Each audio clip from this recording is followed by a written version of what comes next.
નમસ્કાર દર્શક મિત્રો, સ્વાગત છે તમારું ગુજરાત ટોટલ બજાર યુટ્યુબ ચેનલ પર। દર્શક મિત્રો, આજે આપણે આ વિડીયોમાં વાત કરવાના છીએ હવામાન સમાચાર, ગુજરાત વેધર બ્રેકિંગ ન્યૂઝ।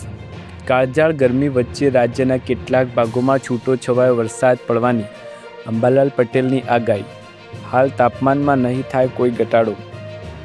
જુઓ વરસાદને લઈ મહત્વના સમાચાર સામે આવ્યા છે।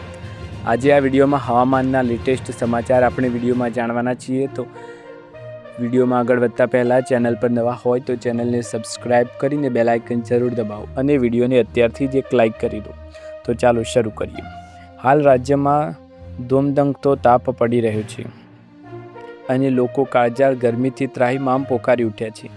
જો કે હવામાન વિભાગના જણાવ્યા અનુસાર હજુ રાજ્યમાં તાપમાનનો પારો યથાવત રહેશે। તાપમાનમાં કોઈ મોટો ફેરફાર થવાની કોઈ સંભાવના નથી। હવામાન વિભાગના અનુસાર રાજ્યમાં હજુ 40થી 42 ડિગ્રી વચ્ચે તાપમાન રહેશે। અમદાવાદમાં 43 ડિગ્રી તાપમાનનો પારો રહેવાનું અનુમાન છે। તો પાટનગર, ગાંધીનગરમાં પણ ગરમીનો પારો 42 ડિગ્રી રહી શકે છે। આ તરફ હવામાન નિષ્ણાત અંબાલાલ પટેલની આગાહી અનુસાર રાજ્યના અનેક જિલ્લાઓમાં વરસાદ પડવાની પણ શક્યતા છે। સૌરાષ્ટ્ર અને દક્ષિણ ગુજરાતના જિલ્લાઓમાં વરસાદ પડી શકે છે। સૌરાષ્ટ્રના અમરેલી, ગીર સોમનાથ, ભાવનગર અને રાજકોટમાં વરસાદ પડી શકે છે। દક્ષિણ ગુજરાતના જિલ્લાઓમાં પણ વરસાદની શક્યતા છે। તાપી, નવસારી, ડાંગ, વલસાડ અને નર્મદામાં વરસાદ પડી શકે છે। સંઘ પ્રદેશમાં દીવ, દમણ અને દાદર નગર હવેલીમાં પણ વરસાદ પડી શકે છે। આવતીકાલથી રાજ્યમાં વાતાવરણ સામાન્ય રહેવાની શક્યતાઓ વ્યક્ત કરવામાં આવી છે।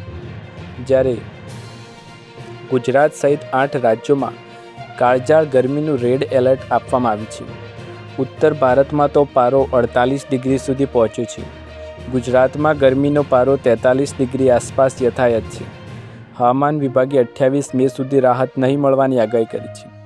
ઉત્તર ભારતમાં કાળઝાળ ગરમી અને હીટવેવના કારણે 8 રાજ્યોમાં રેડ એલર્ટ અપાયું છે। તાપમાન 48 ડિગ્રી સુધી પહોંચી ગયું છે।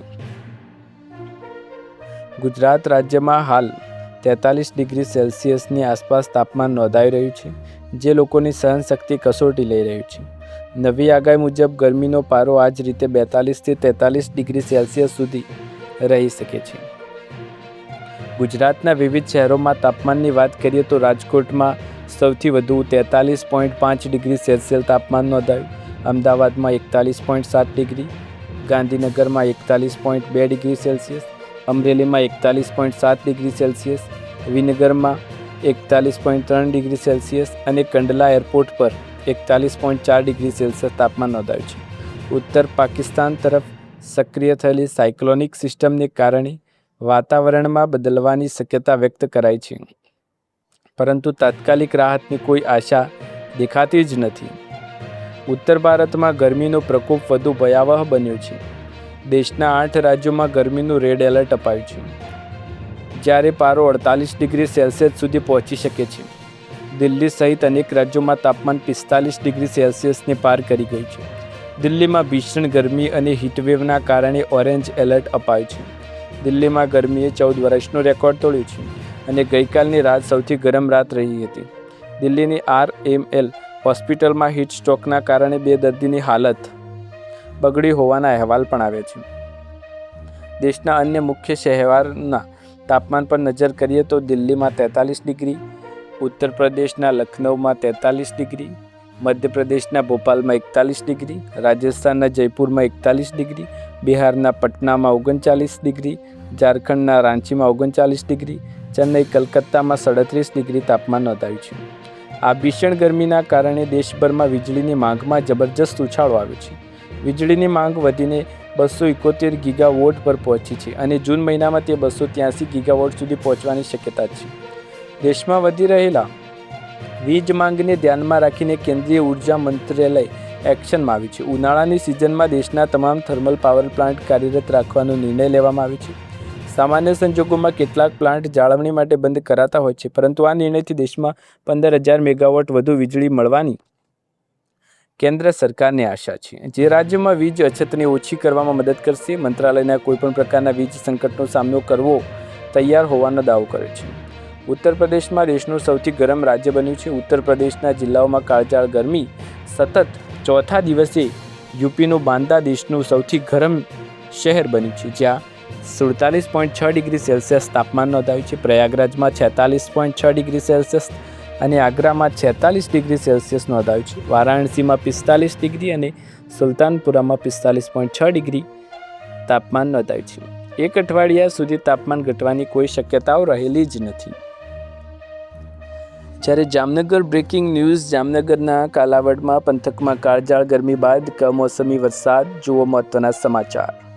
જામનગરના કાલાવડ પંથકમાં કાળઝાળ ગરમી વચ્ચે હવામાનમાં અચાનક પલટો આવ્યો છે.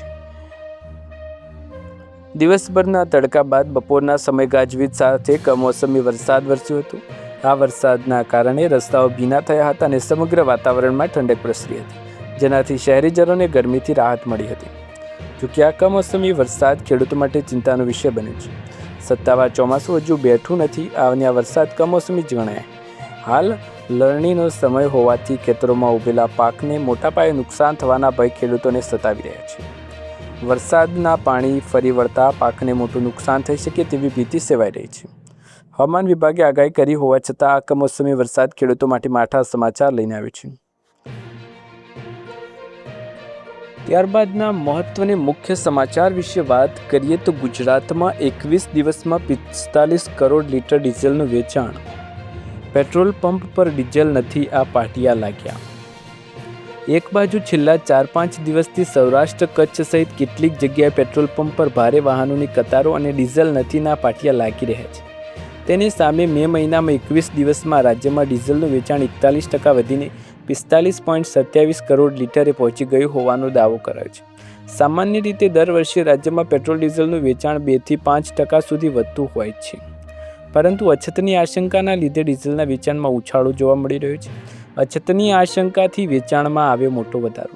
ઈંધણ કટોકટીની અસર રાજ્યભરમાં વર્તાઈ રહી છે. કન્ઝ્યુમર પંપ પર ટ્રાન્સપોર્ટના વાહનો તેમજ કમર્શિયલ ઉપયોગ માટે વેચાતા ડીઝલના ભાવમાં કેટલાક દિવસોથી 40 રૂપિયાનો વધારો થઈ ગયો છે. કેટલીક જગ્યાએ તો પેટ્રોલ પંપ પર બંધના પાટિયા લાગી ગયા છે. આવી સ્થિતિ વચ્ચે પણ ગત વર્ષ કરતાં આ વર્ષે મે મહિનામાં 21 દિવસમાં રાજ્યમાં 13.23 કરોડ લીટર ડીઝલ વેચાયું હોવાનો ઓઇલ માર્કેટિંગ કંપનીઓ દ્વારા દાવો કરાયો છે.